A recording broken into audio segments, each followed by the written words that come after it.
High friends, welcome back to my channel, welcome back to my new blog. আশা করি তোমরা সকলে ভীষণ ভালো আছো। আমিও খুব ভালো আছি, ভীষণ ভালো আছি। এবার থেকে চেষ্টা করব সপ্তাহে একটা বড় ভিডিও দেওয়ার। আর বেশি কথা বাড়াচ্ছি না, কি রান্না হয়েছে সেটা তোমাদের সাথে শেয়ার করছি। রাঁধুনি পেঁয়াজ ফোড়ন দিয়ে, ধনেপাতা দিয়ে মুসুরির ডাল, কাঁকরোল ভাজা, রাত্রের জন্য চিকেন, আর দুপুরের জন্য বেগুন দিয়ে পাতলা করে কালো জিরে ফোড়ন দিয়ে ইলিশ মাছের একটা ঝোল। আর তার সাথে আমি এখানে অর্ডার করেছিলাম শুক্তো, যেটা আমার খেতে ভীষণ ভালো লাগে। অবশ্যই ইন্দ্রনীলের তো ভালো লাগেই, শুক্তোটা আমার ভীষণ ভালো লাগে। আর তার সাথে অর্ডার করেছিলাম চাটনি। এবারে চলে এসেছি একটা ডিপার্টমেন্টাল স্টোরে, কিছু জিনিস নেওয়ার ছিল। জিরে নেওয়ার ছিল, তারপরে গোটা গরম মশলা নেওয়ার ছিল, চা পাতা ছিল, আর তারপরে আলু পেঁয়াজ এইগুলো কিনবার ছিল, সেই জন্য কিনছিলাম। এরপরে যাব আরেকটা জায়গায়, তো অবশ্যই নিশ্চয়ই তোমাদের সাথে সেটা শেয়ার করব। তো এটা কেনা হয়ে যাক।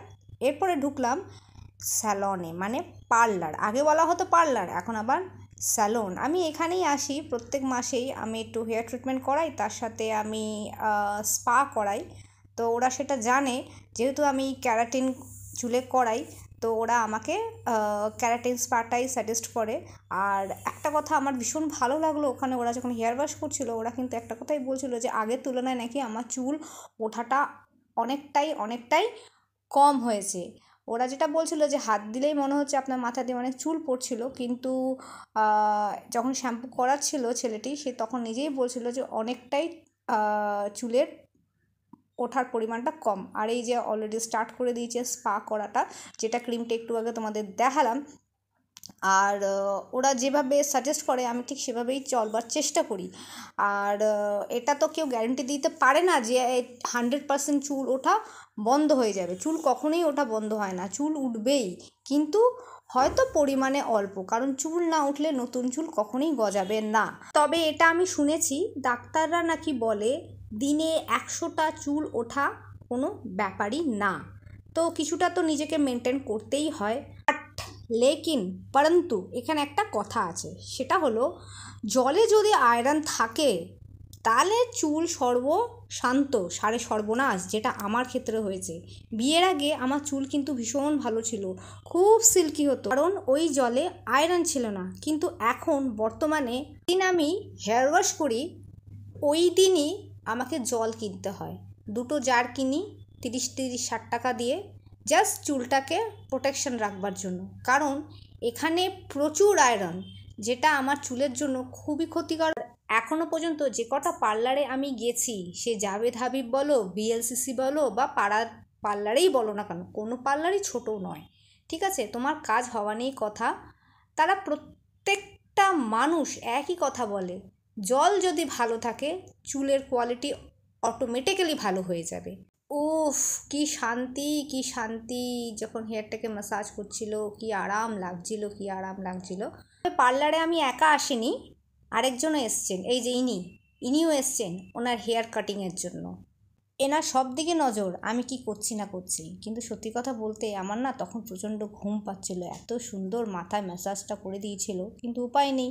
অনেক তো চুলের গল্প করলাম, এবার একটু অন্য কথায় আসছি, কেমন? প্রথমত বলি, ভিডিও কি দিই বলো দেখিনি।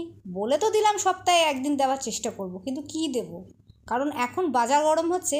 যারা পরকীয়া করছে, যারা পরকীয়া করে বেরিয়ে চলে যাচ্ছে, তাদেরই কিন্তু বাজার গরম। আর অদ্ভুতভাবে তাদের চ্যানেলে প্রচুর ভিউজ, প্রচুর লাখের ওপর ভিউজ হয়ে যাচ্ছে। আর আমাদের মতন যারা নিটোল, স্বচ্ছ, পরিষ্কার পরিচ্ছন্ন, যারা ব্লগ ভিডিও বানায়, তাদের ভিউজের কথা আর কি বলি বলো তো? লাখ তো দূরের কথা, হাজার তো দূরের কথা, 100 হয় কি না সেটাও একটা বিগ কোয়েশ্চেন মার্ক হয়ে দাঁড়াচ্ছে। তবে বর্তমানে যেটা দেখছি, তুমি তোমার চ্যানেলে যত নোংরামি দেখাতে পারবে, তত তোমার চ্যানেল তত্তর করে গ্রো হবে, তত তোমার চ্যানেলের একটা রিচ বাড়বে। নিজেকে যত সমালোচিত করতে পারবে তত ভালো।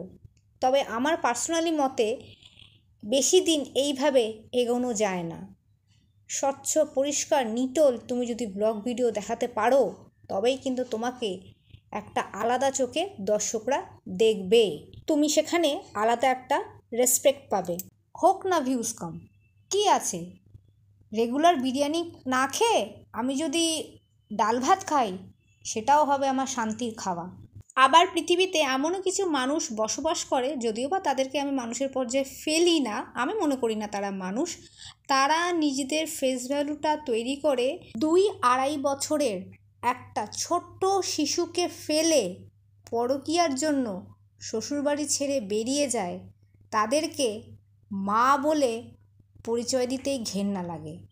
আমি মনে করি জন্ম দিলেই মা হওয়া যায় না, লালন পালন যে করে সেই হলো অরিজিনাল মা।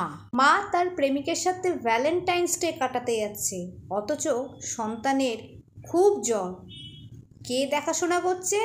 দাদু, ঠাকুমা আর বাবা। এই কখনো মা হতে পারে নাকি? সেই মায়ের সন্তানের কথা মনে পড়েছে 11 মাস পর। সেই শিশুটি তার বাবা, ঠাম্মি আর দাদুকে প্রচণ্ড ভালোবাসে।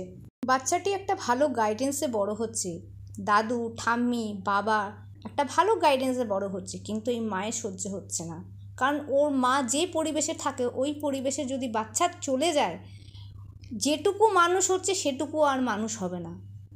মাকে অনেকেই জিজ্ঞাসা করেছে, তুমি তোমার বাচ্চার কথা বলো না কেন?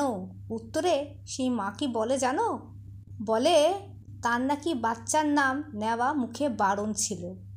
How is it possible? এটা কখনো হতে পারে? একটা মা তার সন্তানের কথা বলবে না? এটা হতে পারে কখনো? কিছু মাস আগে সেই মা তার বাপের বাড়ি তার সদস্যকে নিয়ে ঘুরতে গেছিল, আর আনফর্চুনেটলি বাসে আরও অনেকে গেছিল। তা সেই মায়ের সাথে তার প্রেমিক ছিল, আর সেটা ভাইরাল হয়ে যায় ফেসবুকে। তো ফেসবুকের মাধ্যমেই আমরা যারা দর্শক তারা জানতে পারি যে সেই মায়ের সাথে তার প্রেমিকও উপস্থিত, অথচ সেই মা কিন্তু একবারও তার ভিডিওতে জানায়নি যে তার প্রেমিক তার সাথেই রয়েছে। আরেকজনও পরকীয়া করেছিল, কিন্তু এর মতন নয়। সেই মেয়েটি কিন্তু তার সন্তানকে নিয়ে বেরিয়ে গেছিল, কিন্তু বর্তমানে সেই মেয়েটি আবার সংসার করছে। অর্থাৎ সে তার ভুল বুঝতে পেরেছে, তার সন্তানের মুখের দিকে তাকিয়ে সে তার স্বামীর কাছে ফিরে দিব্যি সংসার করছে, ঘুরে ফিরে বেড়াচ্ছে। কিন্তু পার্টিকুলারলি একজন ব্যক্তি দিনে একবার তাকে কাটাছেঁড়া না করলে তার পেটের ভাত কিন্তু হজম হয় না। সে আবার নিজেকে বিশাল বড় সমালোচক বলে। আর বর্তমানে আমি যেই মেয়েটির কথা বলছি, সে তো একটা দুধের শিশুকে ফেলে বেরিয়ে গেছে। বাবা, তার আবার কি ডাঁট! মা গো মা, কি আর বলবো। 11 মাস পরে ছেলের কথা মনে পড়েছে, সেই কারণে 11 মাস পর সে একটা বাড়ি ভাড়া করেছে, অর্থাৎ একটা ফ্ল্যাট ভাড়া করেছে কিনা তার ছেলেকে সে নিয়ে আসবে নিজের কাছে। এখন দেখা যাক কি হয়। অনেকে সেই মাকে বোঝানোর চেষ্টা করেছিল, তার নিজের ভিডিওর মাধ্যমে হোক, পার্সোনালি কথা বলে হোক, যে অ্যাটলিস্ট বাচ্চাটার মুখের দিকে তাকিয়ে সেই মা যাতে ফিরে যায়। কিন্তু না, সেই মা তো কথা শোনার মেয়ে নয়। নিজের স্বামীকে পায়ের তলায় রাখবার জন্য সেই মা উল্টে তো ফিরবেই না, বাচ্চাটাকে তাদের থেকে ছিনিয়ে নেওয়ার আপ্রাণ চেষ্টা করে।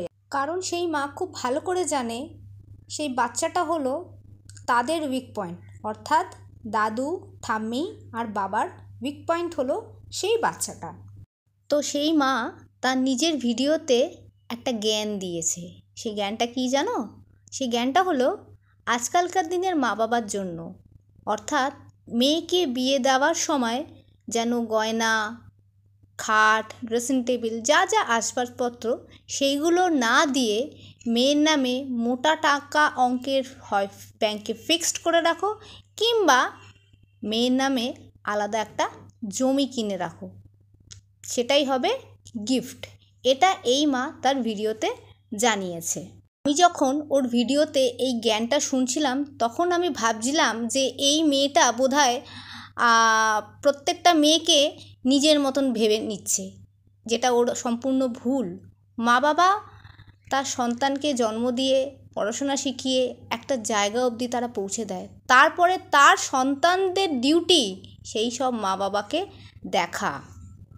তো এই মা নাকি সোশ্যাল ইনফ্লুয়েন্সার, হাস্যকর ব্যাপার, যার ব্লগে শেখার মতন তো কিছুই নেই, দেখার মতনও কিছু নেই।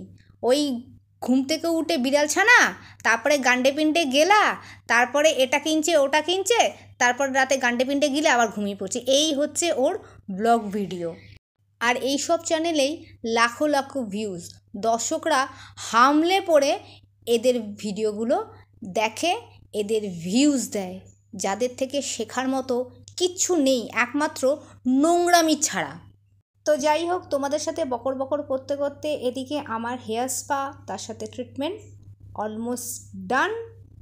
তবে একটা কথা বলে দিই, পার্লার বা স্যালন ছোট বড় সেটা ম্যাটার করে না, তোমার কাজ হওয়া নিয়ে কথা।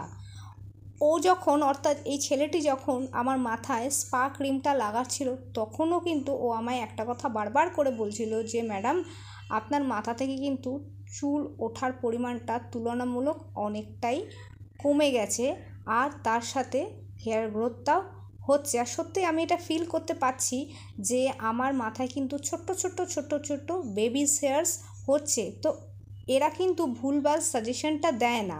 অনেকে মনে করে ভুলভাল সাজেশন দিচ্ছে, কোনো লাভ হয় না, কিন্তু না, এটা সম্পূর্ণ ভুল। একটু যদি এদের কথা অনুযায়ী যদি চলা যায়, তাহলে কিন্তু হেয়ারটাকে ভালোই প্রোটেকশন দেওয়া যায়। এরা নিজেরাও কিন্তু অনেক সময় সাজেস্ট করে, পার্লারে যদি আসার সময় না থাকে, তাহলে বাড়িতে নারকেল তেল যদি থাকে, সেটাকে উষ্ণ গরম করে মাথায় যদি একটু ম্যাসাজ করা যায়, তারপরে যদি শ্যাম্পু করা যায়, সেটাও কিন্তু চুলের পক্ষে খুবই ভালো। এবার তুমি নিজে কতটা মেনটেন করতে পারছো, সেটাই হলো দেখার বিষয়।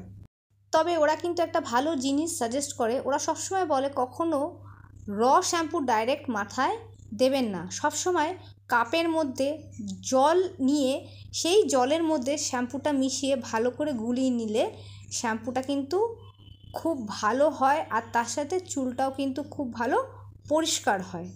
আর ওদের এই ছোট ছোট সাজেশনগুলো আমার কাছে খুব হেল্পফুল বলে মনে হয়, আর আমি ওদের এই সাজেশনগুলো মেনে চলি বলে সত্যি আজকে আমার চুল ওঠাটা তুলনামূলক অনেকটা কম করাতে পেরেছি। তো অনেক বকবক করে ফেললাম। ভিডিওটা শেষ করবার আগে ভাবলাম আমার এই চাঙ্গু মাঙ্গুর সাথে তোমাদের একটু দেখা করিয়ে দিই। তো আজকের মতন ভিডিওটা শেষ করছি। খুব চেষ্টা করব সপ্তাহে একটা করে তোমাদের সাথে একটা ভিডিও শেয়ার করবার। Tata, bye bye, and see you soon.